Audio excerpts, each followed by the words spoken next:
بسم اللہ الرحمن الرحیم۔ نبی صلی اللہ علیہ وسلم فجر کی نماز پڑھتے اور آپ کے ساتھ نماز میں کئی مسلمان عورتیں اپنی چادریں اوڑھے ہوئے شریک نماز ہوتیں، پھر اپنے گھروں کو واپس چلی جاتی تھیں۔ اس وقت انہیں کوئی پہچان نہیں سکتا تھا۔ نبی صلی اللہ علیہ وسلم نے ایک چادر میں نماز پڑھی جس میں نقش و نگار تھے۔ آپ نے انہیں ایک مرتبہ دیکھا، پھر جب نماز سے فارغ ہوئے تو فرمایا کہ میری یہ چادر ابو جہم عامر بن حذیفہ کے پاس لے جاؤ اور ان کی انبجانیہ والی چادر لے آؤ، کیونکہ اس چادر نے ابھی نماز سے مجھ کو غافل کر دیا۔ اور حشام بن عروہ نے اپنے والد سے روایت کی، انہوں نے عائشہ رضی اللہ عنہا سے کہ نبی کریم صلی اللہ علیہ وسلم نے فرمایا، میں نماز میں اس کے نقش و نگار دیکھ رہا تھا، پس میں ڈرا کہ کہیں یہ مجھے غافل نہ کر دے۔ حضرت عائشہ رضی اللہ عنہا کے پاس ایک رنگین باریک پردہ تھا جسے انہوں نے اپنے گھر کے ایک طرف پردے کے لیے لٹکا دیا تھا۔ آپ نے فرمایا کہ میرے سامنے سے اپنا یہ پردہ ہٹا دو، کیونکہ اس پر نقش شدہ تصاویر برابر میری نماز میں خلل انداز ہوتی رہی ہیں۔ نبی صلی اللہ علیہ وسلم کو ایک ریشم کی قبا تحفے میں دی گئی، اسے آپ نے پہنا اور نماز پڑھی، لیکن آپ جب نماز سے فارغ ہوئے تو بڑی تیزی کے ساتھ اسے اتار دیا، گویا آپ اسے پہن کر ناگواری محسوس کر رہے تھے۔ پھر آپ نے فرمایا، یہ پرہیزگاروں کے لائق نہیں ہے۔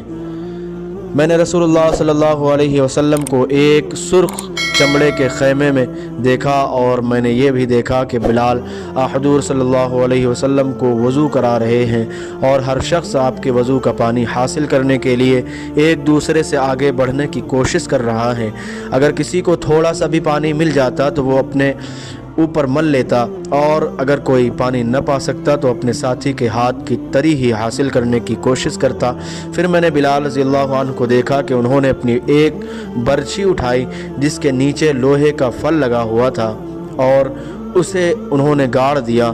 نبی کریم صلی اللہ علیہ وسلم ڈیرے میں سے ایک سرخ پوشاک پہنے ہوئے تہبند اٹھائے ہوئے باہر تشریف لائے اور برچھی کی طرف منہ کر کے لوگوں کو 2 رکعت نماز پڑھائی۔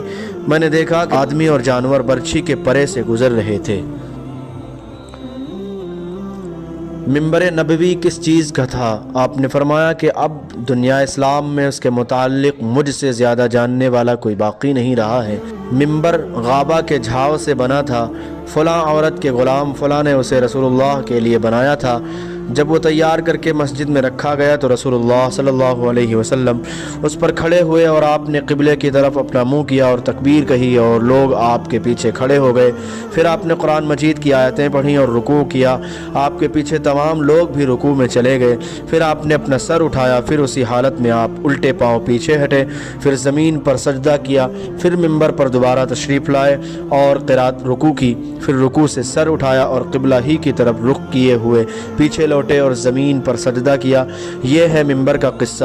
امام ابو عبداللہ بخاری نے کہا کہ علی بن عبداللہ مدینی نے کہا کہ مجھ سے امام احمد بن حنبل نے اس حدیث کو پوچھا۔ علی نے کہا کہ میرا مقصد یہ ہے کہ نبی کریم صلی اللہ علیہ وسلم نماز میں لوگوں سے اونچے مقام پر کھڑے ہوئے تھے، اس لیے اس میں کوئی حرج نہ ہونا چاہیے کہ امام مقتدیوں سے اونچی جگہ پر کھڑا ہو۔ علی بن مدینی کہتے ہیں کہ میں نے امام احمد بن حنبل سے کہا کہ سفیان ابن عیینہ سے یہ حدیث اکثر پوچھی جاتی تھی، آپ نے بھی یہ حدیث ان سے سنی ہے؟ تو انہوں نے جواب دیا کہ نہیں۔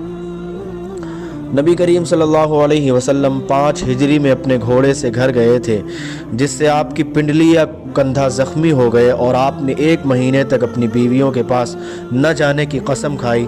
آپ اپنے بالاخانہ پر بیٹھ گئے جس کے زینے کھجور کے تنوں سے بنائے گئے تھے۔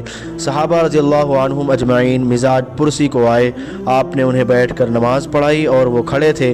جب آپ نے سلام پھیرا تو فرمایا کہ امام اس لیے ہے کہ اس کی پیروی کی جائے، بس جب وہ تکبیر کہے تو تم بھی تکبیر کہو، اور جب وہ رکوع میں جائے تو تم بھی رکوع میں جاؤ، اور جب وہ سجدہ کرے تو تم بھی سجدہ کرو، اور اگر کھڑے ہو کر تمہیں نماز پڑھائے تو تم بھی کھڑے ہو کر نماز پڑھو۔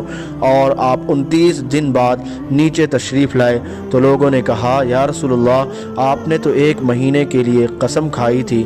آپ صلی اللہ علیہ وسلم نے فرمایا کہ یہ مہینہ 29 دن کا ہے۔ نبی صلی اللہ علیہ وسلم نماز پڑھتے اور حائضہ ہونے کے باوجود میں ان کے سامنے ہوتی۔ اکثر جب